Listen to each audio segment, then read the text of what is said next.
আসসালামু আলাইকুম বন্ধুরা, আজকে আমি করব ঘাটকোল দিয়ে কাঁঠালের দানা ভাজি, সেটা তোমাদের সাথে শেয়ার করলাম।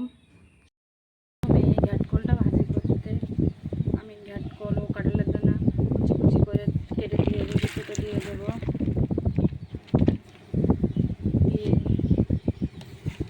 দিয়ে দেবো হালকা লবণ দিয়ে এটা ভাপিয়ে নেব, কিছুক্ষণ ভাপিয়ে নিয়ে নেব। ঘাটকোলটা ভাপিয়ে নিয়েছি, এখন কড়াইতে তেল দিয়ে দেবো ভাজার জন্য।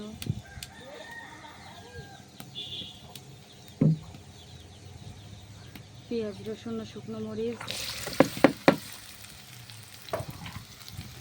এটা ভালোভাবে ভেজে নেব।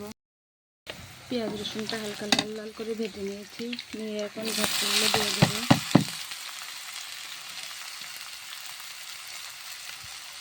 দিয়ে দেবো হলুদ গুঁড়া, স্বাদ মতন লবণ দিয়ে এটা ভেজে নেব।